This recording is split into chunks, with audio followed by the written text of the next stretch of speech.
Հայաստանի Հանրապետության մեծարգո վարչապետ, ազգային ժողովի հարգելի փոխխոսնակ, ամեն անգամ ազգային ժողովի ամբիոնին մոտենալուց մանավանդ կատարողականների քննարկման ժամանակ այն ընթացքում, երբ որ մեր ընդդիմադիր գործիչները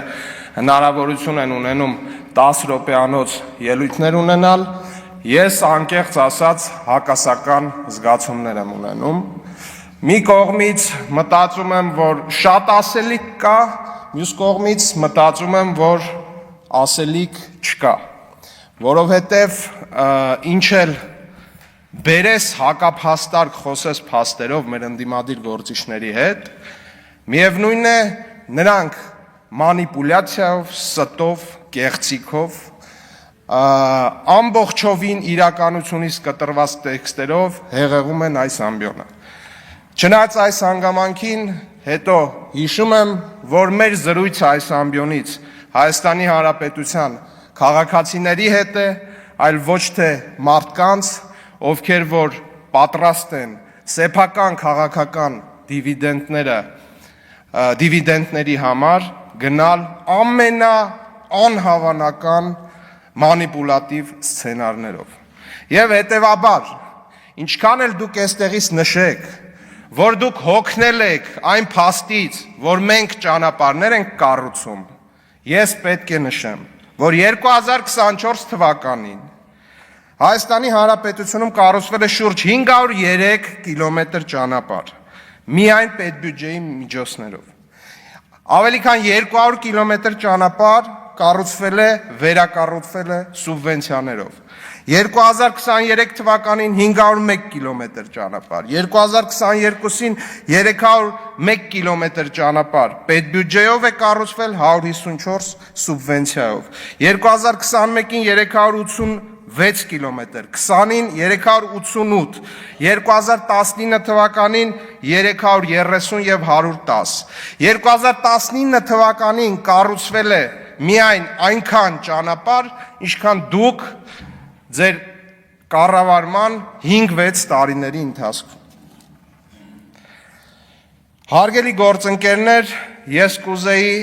խոսել մի թեմայի մասին, որը փաստացի երբեմն այդքան էլ չի կարևորվում։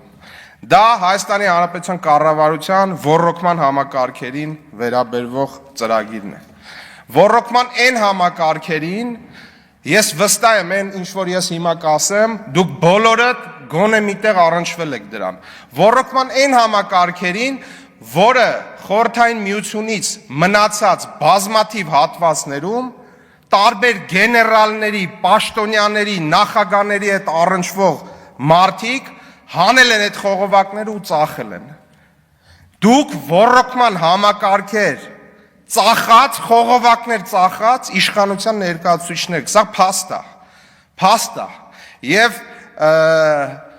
պոեզի գծերից սկսած, այն այտենց հատվածներ կա, որ գնում ես, դե Հայաստանի Հանրապետության երկաթուղային ցանցը ինքը մեղմ ասած այդքան էլ ամբողջական չի, բայց հատվածներ կա, որ գնում ես, մեկ էլ տեսնում ես, այս պոեզի ռելսերը պրծան։ Այդտեղ գյուղացիներին կամ ինչ-որ մարդկանց, որ հարցնում ես, հիմնականում ավելի ավագ սերնդի, ասում են, բա չիմացար, 2000 ասենք եսին որ թվականին, ես ինչ պաշտոնյայի հարազատը կամ ես ինչ պաշտոնյան կտրեց այս ռելսերը, տարավ ծախեց, բան, այդ ոռոգման համակարգերի, նաև այդ խողովակների շրջանակում։ Մենք սրա մասին չենք խոսել, բայց սա էլ է իրականություն։ Եվ հետևաբար 2024 թվականին ջրամատակարարման, ջրահեռացման համակարգերի մասով կառուցվել և վերակառուցվել է շուրջ 6.38 միլիարդ դրամի ջրագիծ, շուրջ ավելի քան 385 կիլոմետր, իսկ ոռոգման համակարգերի մասով 5.14 միլիարդ դրամ, 130 կիլոմետր։ Թոշակների մասով 6 տարվա կտրվածքով կանանց, թոշակառու կանանց տոկոսային հարաբերությամբ թոշակը ավելացել է 24.6%-ով, իսկ տղամարդկանցը 19%-ով։ Ջրամբարների մասով, հարգելի գործընկերներ, ես չեմ կարող ասել, որ այստեղ ամբողջությամբ այնպես է, ինչպես մենք նախատեսել էինք եւ այլն, բայց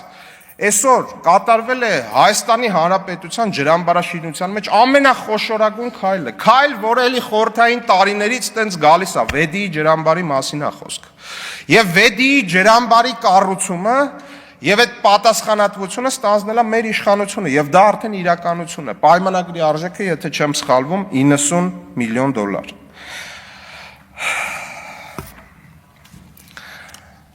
Սիրելի հայրենակիցներ, հարգելի գործընկերներ, բոլորդ կհիշեք, որ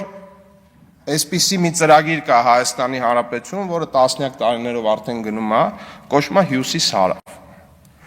Ես ուզում եմ մեզ բոլորիս հիշեցնել, որ Հյուսիս-Հարավը մեկնարկեց, եթե չեմ սխալվում, քննարկումների 2009 թվականից շատ մեծ շուկով եւ այլն ամեն օր հոդվածներով, ռեպորտաժներով, իսկ բուն շինարարությունը նախընտրական փուլում 2012 թվականին։ Ինչ որ բաներ 2012 թվականին։ Այս դալիճում նստած մարդիկ Հյուսիս-Հարավը եւ կառավարության շենքում նստած մարդիկ Հյուսիս-Հարավը մաս բաժանել էին իրար մեջ։ Մաս բաժանել էին իրար մեջ։ Եվ այդ ծրագրի ավարտը նախատեսվում էր մինչև 2019 թվականը։ Իսկ գուշակեք, հարգելի գործընկերներ, մինչև 2018 թվականը քանի տոկոսն է կառուցված այդ ճանապարհի։ 5.6%-ը եւ մի հատված, որը Երևանից աշտարակ ճանապարհի բետոնն էր, որը մարդիկ իրենց սեփական բետոնուզելներով կազմակերպել էին, էլի մեծ շուկով, օրը 46 անգամ ցույց էին տալիս իրենց սեփական հեռուստաալիքներով եւ սրանով ավարտվել էր Հյուսիս-Հարավի կառուցման աշխատանքները։ Մնացած ժամանակ արդեն չէին կարողանում կիսել, թե որ կտորը ով պետք է կառուցի, ինչ քաղաքական պայմանավորվածության արդյունքում եւ այլն։ Մեզ միշտ համոզել են, որ շատ, գիտեք, մենք շատ բան չենք կարող,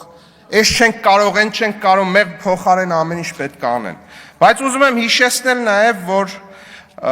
հիմա ընթացքի մեջ է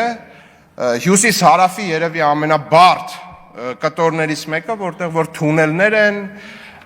բարդագույն ռելիեֆ է եւ այլն, պայմանագրի արժեքը 214 միլիոն եվրո, եթե չեմ սխալվում,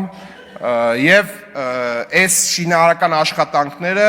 բուրըն ընթացքի մեջ են եւ հստակ է, որ ծրագիրը հասվելու է ավարտին։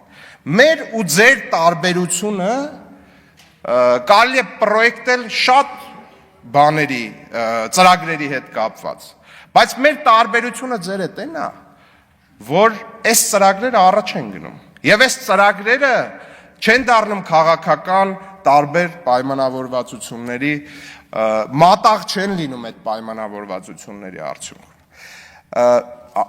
Սիրելի հայրենակիցներ, կարելի է անընդհատ շարունակել այս ընդդիմության կողմից առաջ քաշվող կեղծ թեզերի ջախջախման process-ը, այդ աղիողորմ, լալահառաչ, ողբալի ձայնով այստեղ ինչ-որ բաներ ներկայացնելու գործընթացը շատ հեշտ է իրականում ջախջախել փաստերով, բայց պատասխանատվության եւ քաղաքական պատասխանատվության եւ խոսքի արժեքի գնահատման առումով նաեւ ես շատ եմ կարեւորում, որ մենք խոսենք նաեւ մեր իրականացրած ծրագրերից եւ ինչի՞ չէ բացթողումներից, ձախողումներից եւ դա էլ քաղաքական յուրատեսակ պատասխանատվություն է, որ մենք ընդունում ենք, որ ինչ որ բաներ այնպես չի ստացվել, որ պլանավորել ենք։ Եվ շնորհակալություն եմ ուզում հայտնել մեր գործընկերներին իրենց ջանքերի եւ ներդրած ավանդի համար, շնորհակալություն ուշադրության համար։